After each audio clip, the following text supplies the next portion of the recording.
আগে যে কোনো অন্য ভিডিওর থেকে get ready with Mir video দিলে অনেক বেশি ভিউজ আসতো, কিন্তু তারপরে আর সেরকম ভাবে গেট রেডি উইথ মি করা হয়নি। আজ অনেক দিন পরে একটা বিয়ে বাড়ি যাচ্ছি, বলতে পারো এবছর প্রথম বিয়ে বাড়ি যাচ্ছি। তাই ভাবলাম রেডি হওয়ার সময় একটু ছোট্ট করে ভিডিও করে নিই। তাই চলে এলাম সেই গেট রেডি উইথ মির ভিডিওটা নিয়ে তোমাদের সাথে। আর যেহেতু আমি এই এক সপ্তাহ ধরে কল্যাণীতেই ছিলাম, তাই আমার কোনো কিছুই ঠিক করা ছিল না। হুটোপাটি করে যা পেয়েছি হাতের সামনে সেগুলো পরেই রেডি হচ্ছিলাম। কোনোটাই সেরকম ভাবে কিছু প্ল্যানিং ছিল না।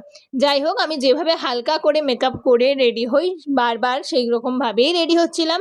আর তোমাদের সাথে সেটাই শেয়ার করছি, কারণ তোমরা আমার সেই ভিডিওগুলো দেখতেই কিন্তু তখন খুব পছন্দ করতে। দেখা যাক এতদিন পরে আবার গেট রেডি উইথ মির ভিডিওটা সেরকম ভাবেই পছন্দ করো কিনা তোমরা।